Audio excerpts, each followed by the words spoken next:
Hello, and welcome to Cozy Bedtime, a snug little spot where evening stories and gentle relaxation lead the way to a peaceful night's sleep. Tonight, we share another soothing tale designed to calm your thoughts and invite a sense of comforting tranquility. But first, let's pause for a moment to prepare body and mind for rest. Find a comfortable position, and with each slow inhale and gentle exhale, imagine the day's worries drifting away. Detaching from daily busyness can be tough, especially as bedtime nears. But remember, the less we worry about falling asleep, the more easily our minds can release lingering tension. Allow the gentle rhythm of your breathing to wash away any leftover concerns, and let tonight's story guide you into deep relaxation. Now, settle in and let the warm, comforting atmosphere of cozy bedtime envelop you. Enjoy the story, and may your night be peaceful and restorative.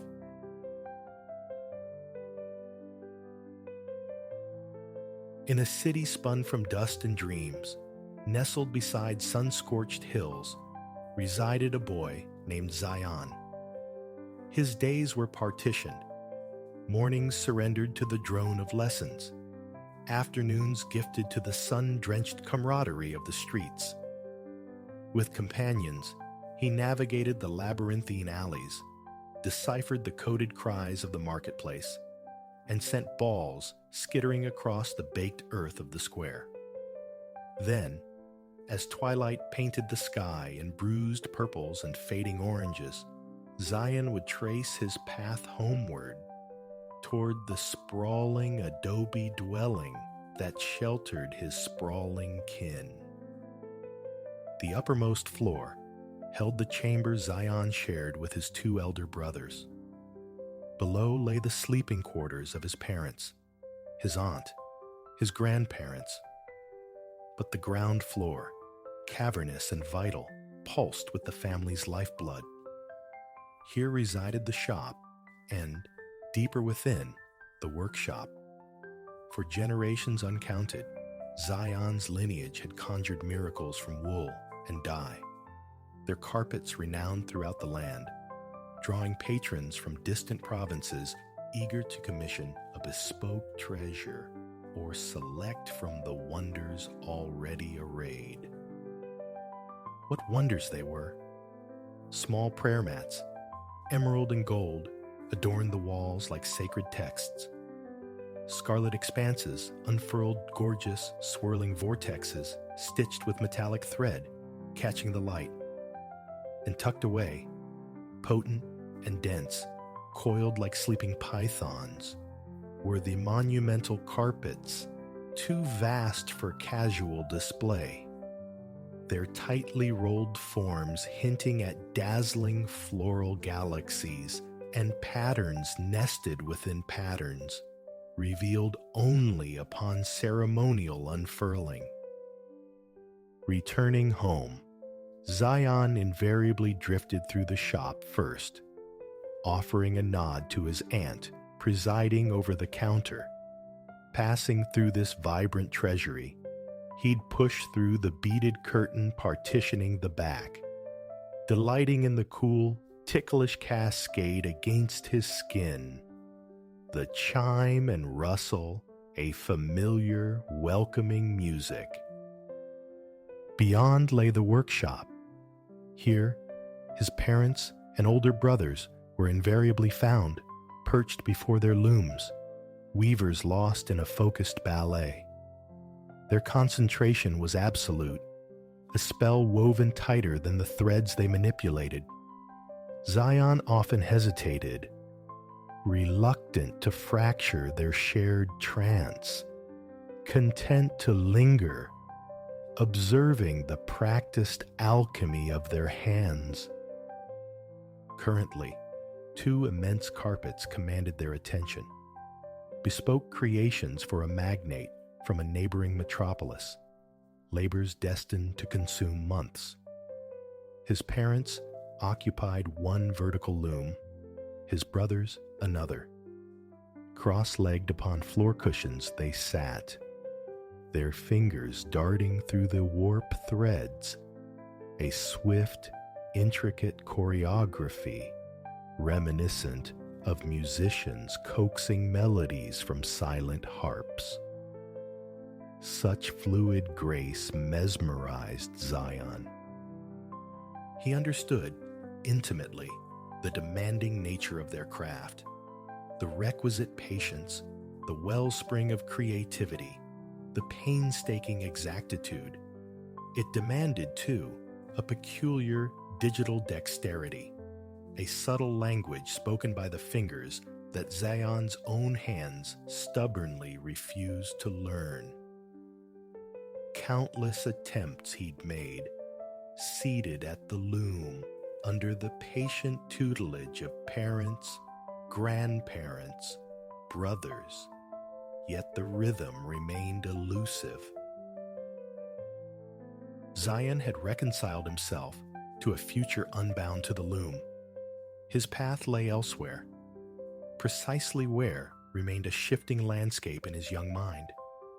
Some days, visions of caravans snaking through amber dunes filled his head, casting him as a merchant traversing mountains and deserts.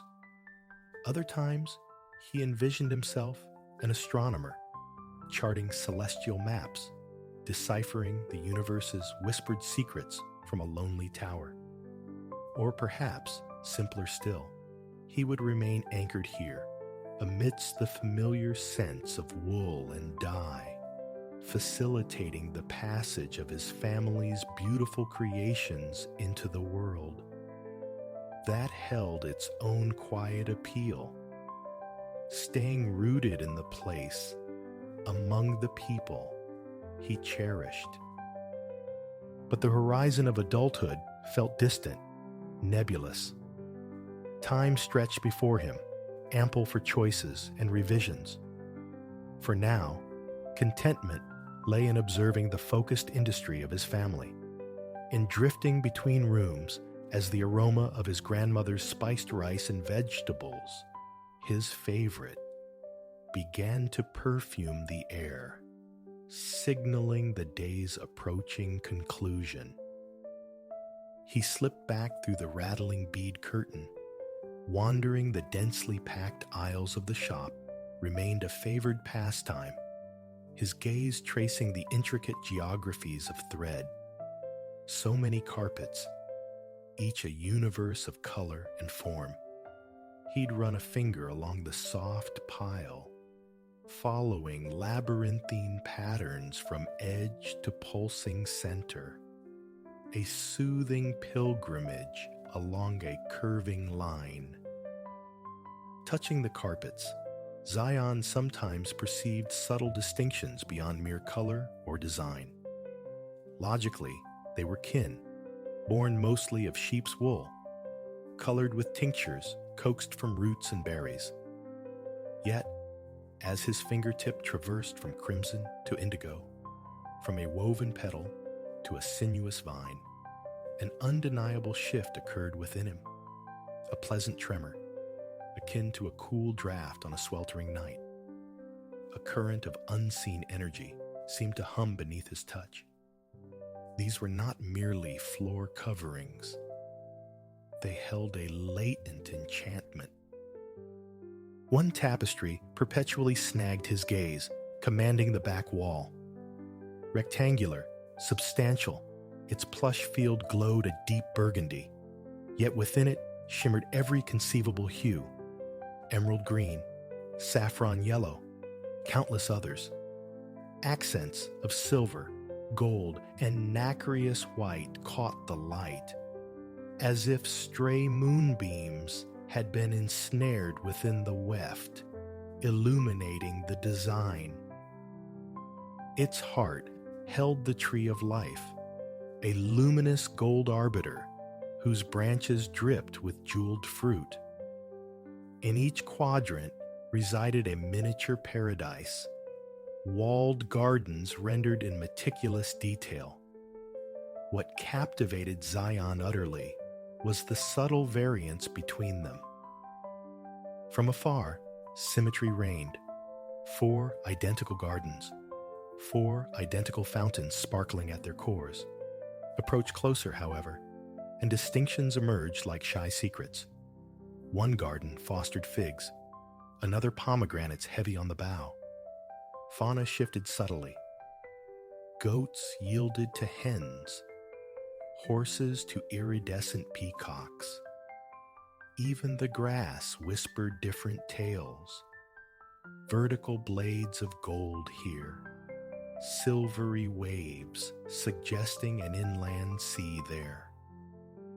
In his younger years, Zion had lost hours immersed in this carpet, hypnotized by its layered intricacies, debating inwardly which tiny Eden he most preferred. He dreamt of possessing such a garden one day, complete with fountain, peacocks, and fruit-laden trees. Now, a little older, the garden still fueled his daydreams, but his thoughts also turned to the weaver, his great-grandmother. Family lore held she'd birthed this masterpiece single-handedly, a feverish creation spanning mere months, its design delivered whole in a vivid dream. Zion had never known her, yet gazing upon her legacy forged a palpable connection across time.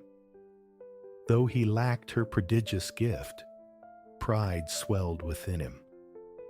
Pride in kinship with such artistry.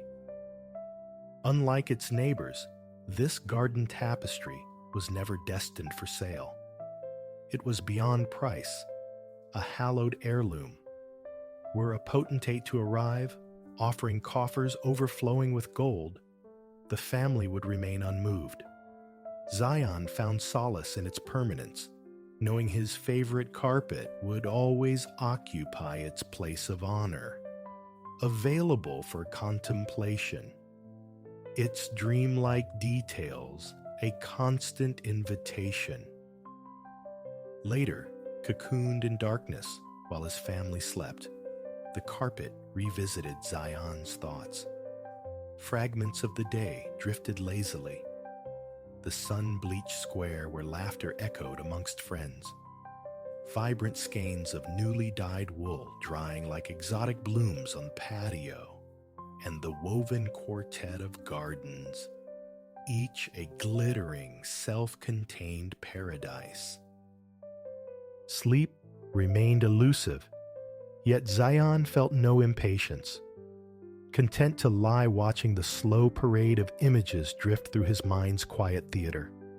Silence enveloped the room, punctuated only by the soft susurrus of his brother's breathing, and faintly, the melancholic cry of a night bird piercing the stillness. It felt as though he and that distant bird were the sole waking entities beneath the vast, dark canopy. When sleep proved particularly stubborn, Zion often found solace in brief nocturnal wanderings. A quiet circuit of the house, a deep draft of cool air on the roof terrace. These small rituals cleared his head, paradoxically leaving him refreshed yet more receptive to slumber's embrace. Upon returning to bed, sleep usually claimed him instantly. And so, after a period of wakeful stillness, Zion rose. Lighting a slender candle, he slipped his feet into soft slippers and traversed the room with practiced quiet, careful not to disturb his brothers. Down the stairs, he crept, descending into the shadowed heart of the shop. In the midnight hush, the space felt transformed, acquiring the solemnity of a shrine. Utter silence reigned, the only illumination cast by his candle's unsteady flame and the cool, impartial glow of the moon filtering through a high window. Lunar radiance seemed to alight gently upon the stacked carpets, pooling like liquid silver. Zion smiled. Perhaps the moon, too, understood the need for softness, for quiet reverence in this space. Soon, he would seek the open air of the terrace, drawn by the promise of a cooling breeze before returning to bed. But first, a final private audience with the garden carpet. He savored the solitude. No aunt behind the counter, no distracting chatter of customers. Just him, the flickering candlelight, and the woven splendor of the tree and its attendant Edens. Time seemed to suspend itself. Familiar colors blurred and shifted in the uncertain light, playing tricks on the eye. Then, impossibly, the carpet itself seemed to stir, catching a phantom breeze. A gentle undulation rippled through the heavy fabric, causing the patterned leaves to quiver like reflections on water. Zion blinked, glancing around in bewilderment. The air was utterly still. The window remained shut. Besides, what gentle night zephyr could possibly stir such a substantial weaving? He must be drowsier than he'd thought, his mind conjuring illusions. Time for bed, he chided himself. Yet, as his gaze returned to the tapestry, certainty solidified. It was moving. A soft rippling, then a distinct billowing outward from the wall. He stepped back, astonished, as the carpet detached itself smoothly, silently from its moorings. It hovered before him, suspended in midair. Zion blinked again, rubbing his eyes fiercely. A dream, surely. But the impossible persisted, solid and real before him. He reached out tentatively, his fingers brushing the soft, familiar wool. It was happening. The carpet floated, alive with an impossible buoyancy. Now it drifted towards the stairs, moving with the slow, deliberate grace of some vast, unknown marine creature navigating unseen currents. Though inanimate, it radiated sentience, purpose. It seemed to be guiding him. Zion followed, caught in a waking trance.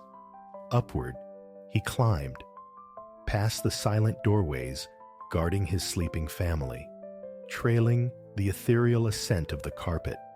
He reached the top landing, stepping out onto the roof terrace beneath a canopy of stars flung like diamond dust across black velvet. A beautiful night. On any other occasion, Zion would have lingered, seeking familiar constellations. Tonight, however, his entire being focused on the magical apparition before him. The carpet had paused its ascent, hovering now, undulating gently in the still night air. Threads caught the moonlight, gleaming with an inner luminescence. Zion watched, breathless. It felt torn from the pages of the fantastical tales his mother whispered at bedtime long ago. Stories populated by jinn and sprites and beasts that spoke. To imagine such wonders was one thing, to witness them quite another. A surge of pure joy coursed through him. Even if this were merely a dream, what a glorious dream it was. Yet the cool night air on his skin, the solidity of the tiles beneath his feet, it felt undeniably real. And when the carpet unfurled itself fully before him, settling slightly as if in invitation, Zion felt no hesitation. An instinct, deep and certain, told him what to do.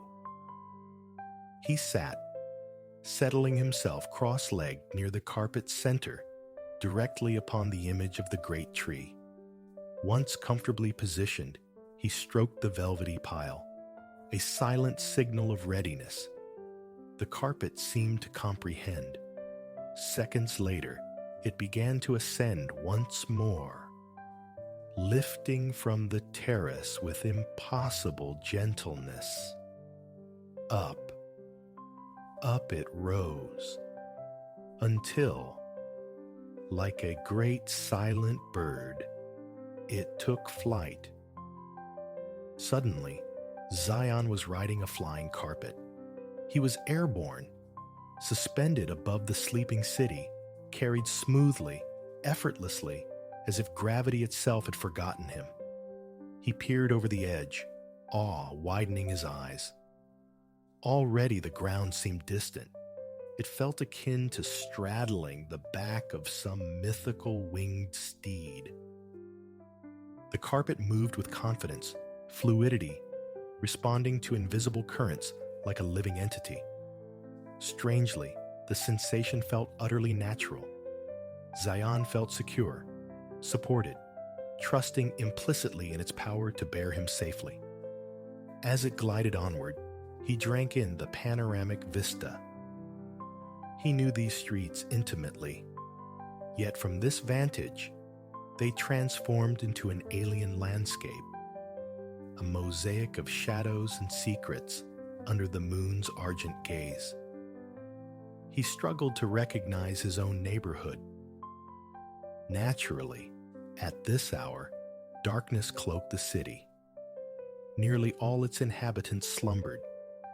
Sparse light emanated from flickering street lanterns and the occasional candle stubbornly burning in a window. The moonlight didn't illuminate sharp details, but bathed everything in a soft, ethereal silver, making the rooftops gleam as if polished by celestial hands. Zion imagined a secret, nocturnal ritual. The moon, moving house by house, bestowing its silent, silvery blessing. Meanwhile, oblivious below, the city dreamt on. Zion smiled. A profound sense of privilege washed over him, the sole witness to this silent magic. But as the carpet drifted eastward, paralleling the dark ribbon of the river, he realized his solitude was not absolute.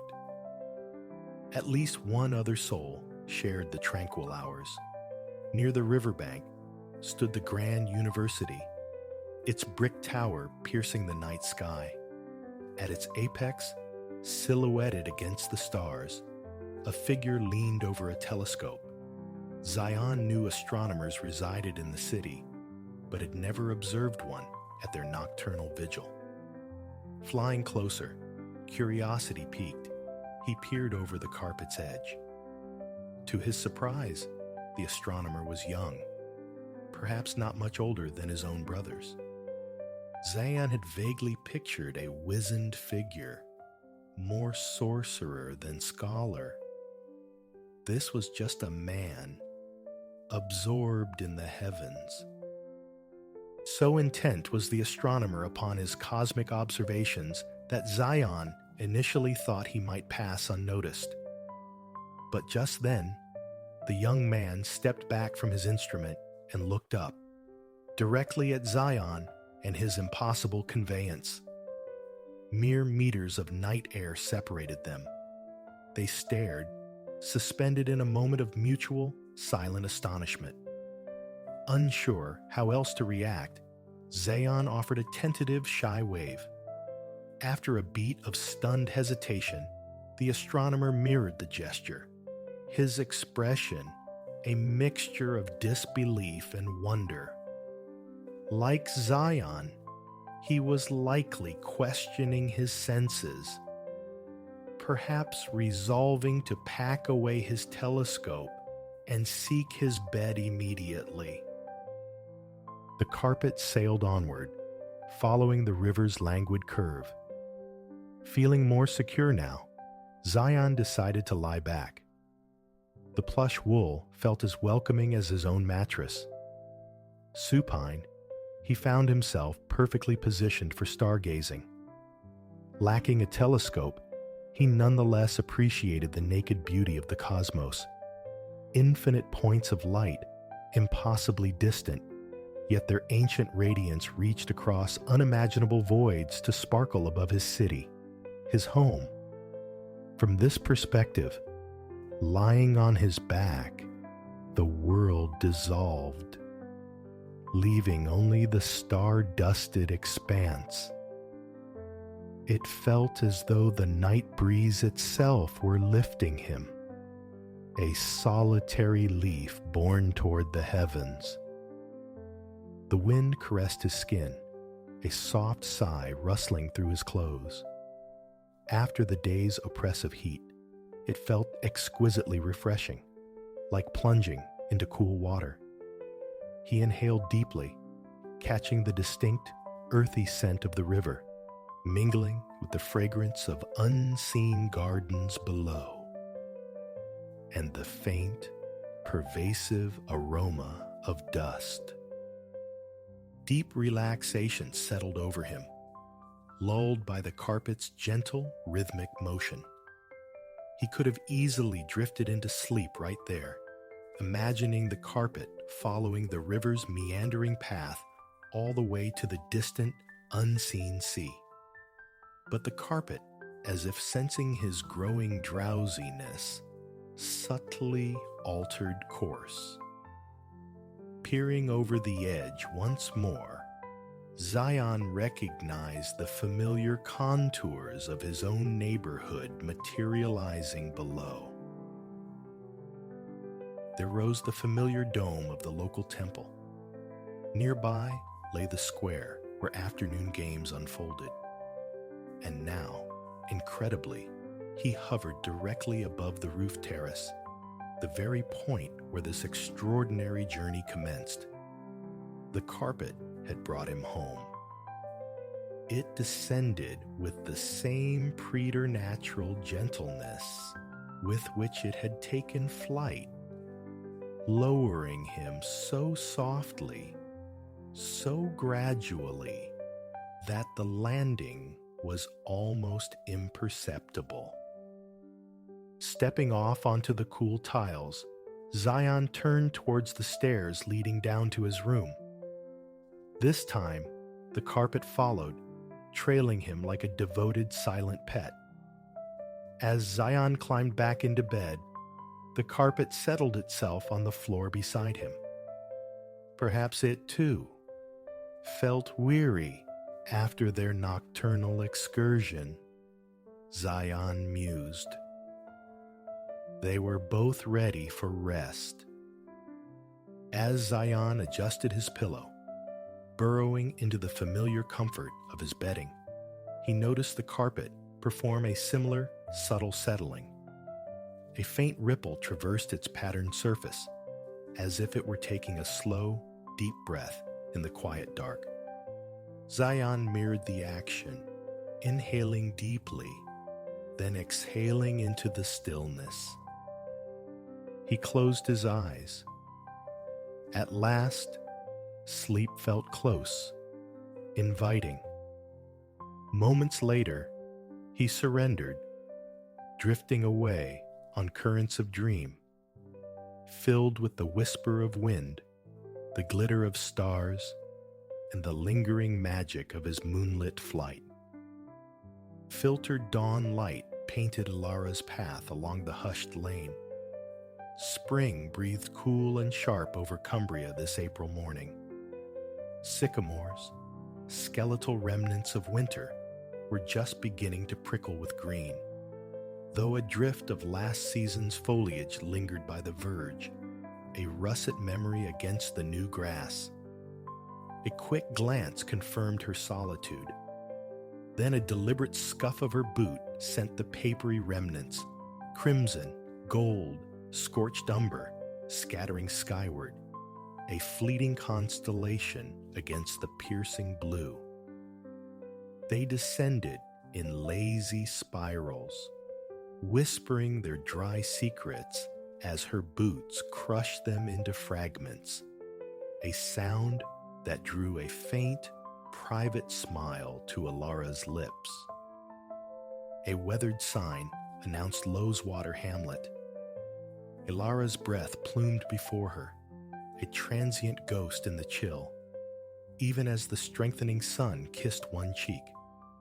She burrowed deeper into her quilted coat, rounding a bend. Instinctively, her hand reached out, tracing the contours of an ancient dry stone wall.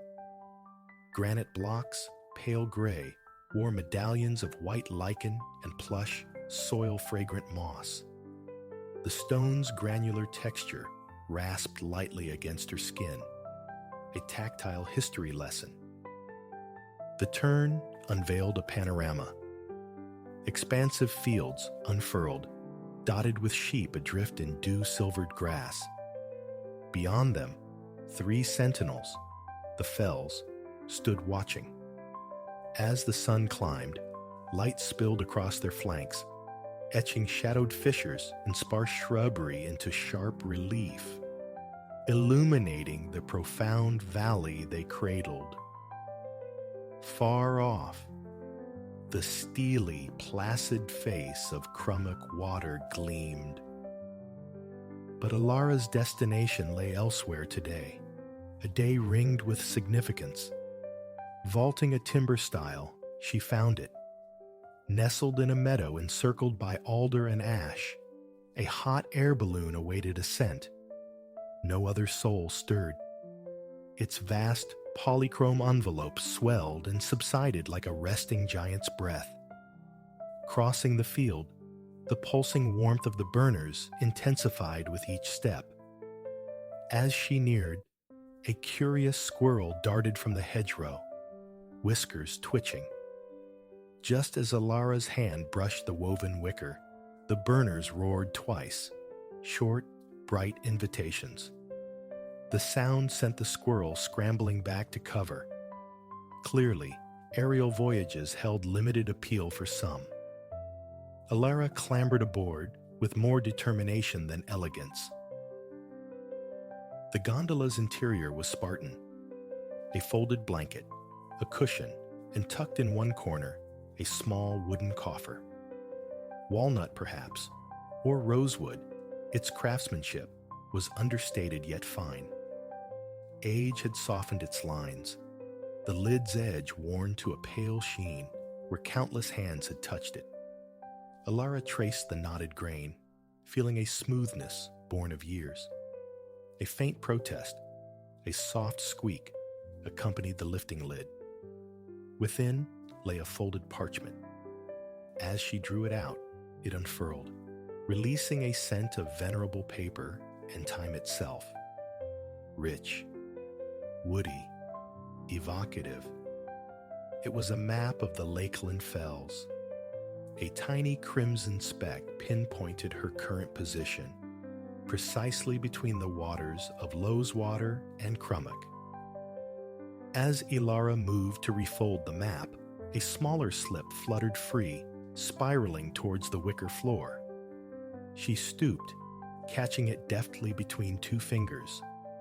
Uncreased, it revealed a handwritten message, stark and unsigned.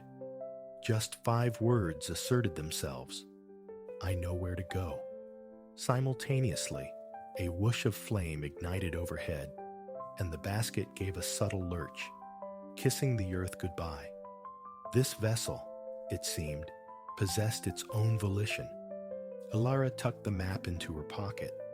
Another surge of warmth propelled them upward, an ascent so fluid it was almost imperceptible.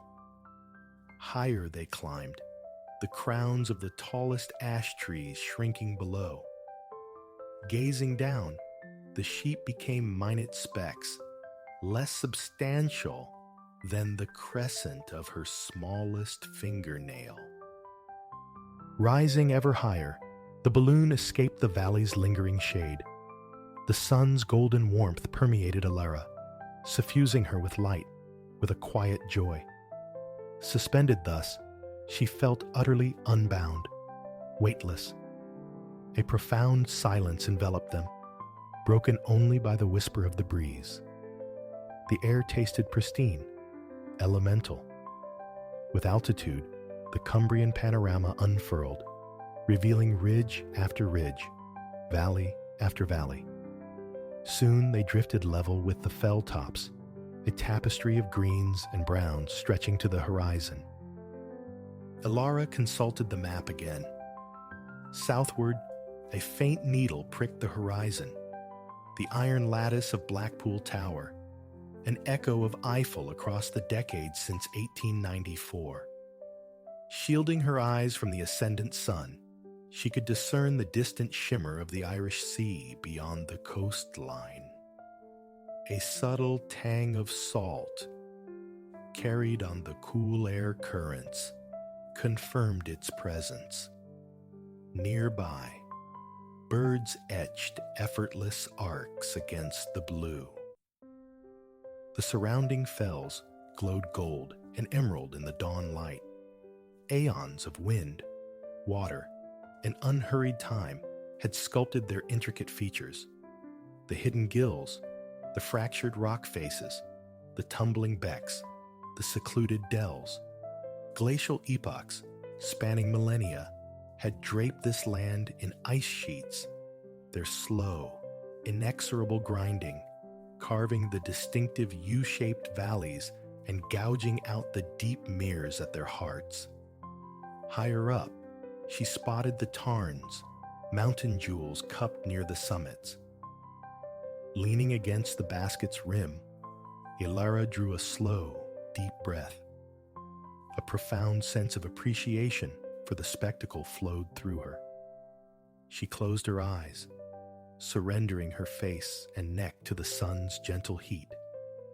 A wave of tranquility descended, starting at the crown of her head, cascading over shoulders, down arms to fingertips, then flowing through her torso, her hips, down her legs, pooling finally at the soles of her feet.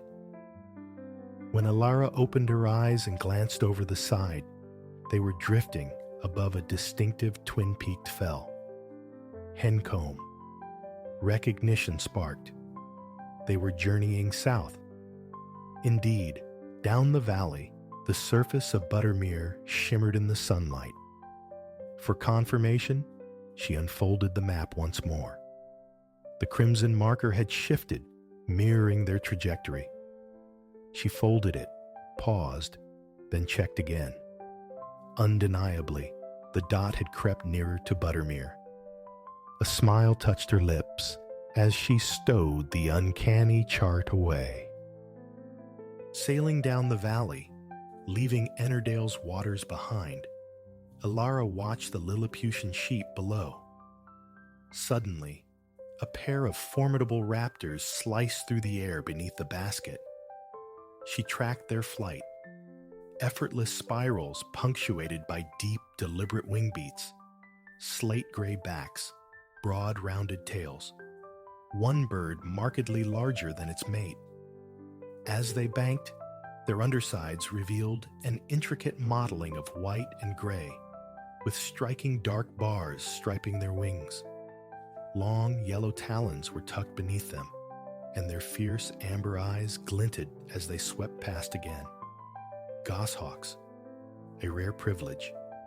These hunters, once near extirpation in these isles, remained elusive, favoring dense woodland cover. Their nests built low amongst the trees. Those penetrating eyes, Elara knew, could pierce the forest gloom. The pair swooped in concert, wings moving with languid power, before angling away towards the burgeoning sun. The azure sky now held a subtle haze. They floated high, yet the veil-like clouds remained immensely distant overhead. A peculiar, ethereal halo encircled the sun, the signature of cirrostratus formations. These wisps, Elara recalled, were composed of minuscule ice crystals suspended miles above the earth, scattering and bending the sunlight into this luminous corona. Gazing eastward, towards the sea, the clouds massed thicker, darker, hinting at a gathering storm. Here, prevailing westerlies, moisture-laden from their Atlantic crossing, encountered the Cumbrian fells. Forced upward, the air cooled, condensing its burden into the rains that nourish this verdant landscape. The balloon navigated towards a fresh congregation of summits.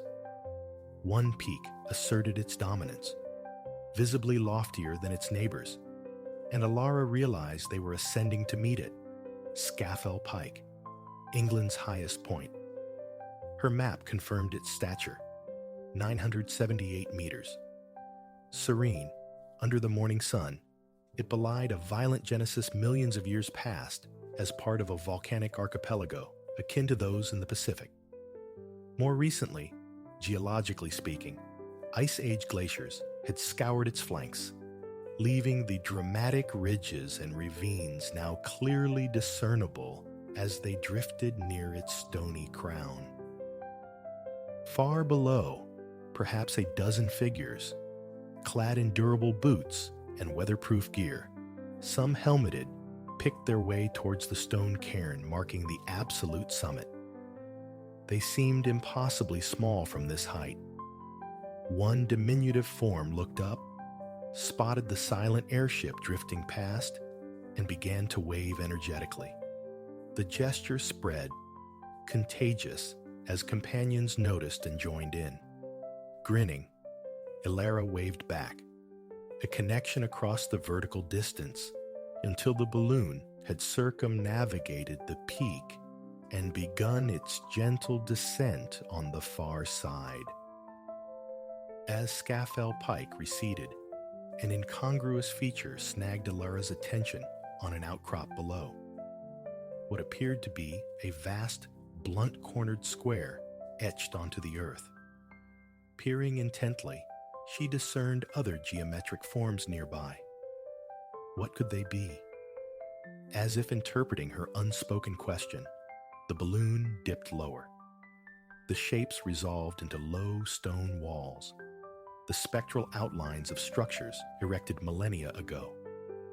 She was gazing upon the foundations of hard-knot Roman fort, a lonely sentinel that had commanded this pass for nearly 2,000 years. In the nascent years of the 2nd century CE, legionaries serving Emperor Hadrian raised this 3-acre stronghold among Britannia's most isolated outposts. Its builders were the 4th cohort of Dalmatians, infantry hailing from lands now known as Croatia and the Balkans. The shapes Alara saw marked the vanished headquarters, the commandant's quarters, the essential granary. 500 soldiers garrisoned here, likely dwelling in leather tents, drilling on the flattened earth of the parade ground. Exiles, thousands of miles from their origins, men from disparate corners of a vast empire had sought to carve a semblance of home from this wild Cumbrian fell. Drifting onward down Eskdale, Alara pictured them gazing up, just as she did now, at the stark beauty of the surrounding crags, perhaps finding solace or awe in the unchanging landscape. With a barely perceptible shift, the balloon altered its course. Alara consulted her map. The crimson dot now drifted towards a summit labeled the Old Man of Coniston. An intriguing name for a fell, she mused. Looking towards it, then back at the map, she noticed new script had materialized beneath the name.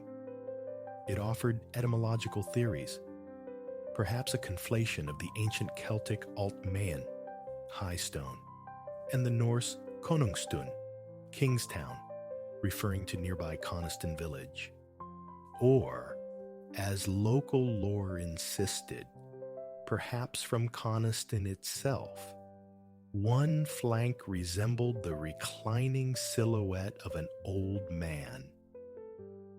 Drifting past the old man, the scars of industry became apparent on its slopes. The ghostly remnants of slate quarries and copper mines. Faint lines marked old cart tracks. Skeletal pylons hinted at cableways that once ferried rock down the fellside. Dilapidated huts stood where laborers once sought refuge from the notorious Cumbrian downpours. Mugs of steaming tea in hand. Now, an immense quietude reigned over the workings. Beyond the fell, a long, slender ribbon of water stretched ahead. Coniston Water, one of Lakeland's grandest mires. The balloon glided towards its western edge. Across the water, perhaps half a mile distant on the eastern shore, a substantial white mansion commanded the hillside, its 3 stories embraced by gardens and woods. The map identified it: Brantwood, residence of the eminent Victorian polymath, John Ruskin. In the latter 19th century, his thoughts on art, nature, society, myth, and more resonated across Britain and beyond. But the map held another secret. Beside Brantwood's outline, more text slowly bloomed into existence. A quotation attributed to Ruskin himself. "When we build," it read, "let us think that we build forever. Let it not be for present delight, nor for present use alone. Let it be such work as our descendants will thank us for. And let us think, as we lay stone on stone, that a time will come when those stones will be held sacred because our hands have touched them, and men will say, as they look upon the labor and wrought substance of them, 'See, this our fathers did for us.'" Elara surveyed the lake below, the fells, the valleys, the patchwork fields. This panorama had endured for millennia, subtly reshaped by wind and weather, but fundamentally constant. She had witnessed vistas familiar to Roman legionaries 2,000 years before. Generations hence would gaze upon this same enduring beauty. It was easy, sometimes, to feel overwhelmed by the swift current of time, yet Ruskin's words resonated. Unconsciously, perhaps, each day involved laying down stones. Actions, choices, connections, adding to the structures built by those before, alongside those encountered daily. The thought formed a quiet, compelling image in her mind. She closed her eyes again, letting the sun's warmth penetrate her eyelids. The air hung motionless. A long, slow inhalation filled her lungs. She held it for a beat, then released it gently. A sense of profound rightness settled within her. As if perceiving her readiness to return to the earth, the balloon commenced a slow, measured descent. Down, down it drifted, the gray slate roofs, the church spire, the welcoming shapes of Coniston village growing steadily larger below. Gravity gently reclaimed her. With a soft crunch, the basket settled onto the shingle shore beside the lake. As the gondola steadied, Elara swung herself over the side and walked towards the silver birches fringing the beach. The balloon, it seemed, had fulfilled its purpose for her. Already, it was lifting, buoyant once more. Turning, she saw the burner pulse twice, bright flashes like a cheerful farewell. She watched it ascend, drift serenely across the water towards Brantwood. Climbing higher, until a final burst of flame preceded its slow fade into the vast blue. A quiet hope lingered that their paths might cross again. The sun, now fully risen, cast a pleasant warmth upon the beach. Her day had begun in the pre-dawn chill. Now, rest beckoned. Finding a spot in the dappled shade of the birches, Elara settled against a smooth trunk and closed her eyes. Faintly, the sound of church bells carried on the air, echoing from the fell sides across the quiet fields. Water whispered against the stones at the lake's edge. The soft bleating of sheep and lambs drifted from nearby pastures. She breathed deeply, absorbing the peace. She recalled the high, distant clouds glimpsed earlier. Like them, she allowed random thoughts to surface in her mind, acknowledging them without attachment, letting them simply drift on. Gradually, enveloped by the gentle sounds and the lingering warmth of her extraordinary morning, Elara slipped into a profound and contented sleep.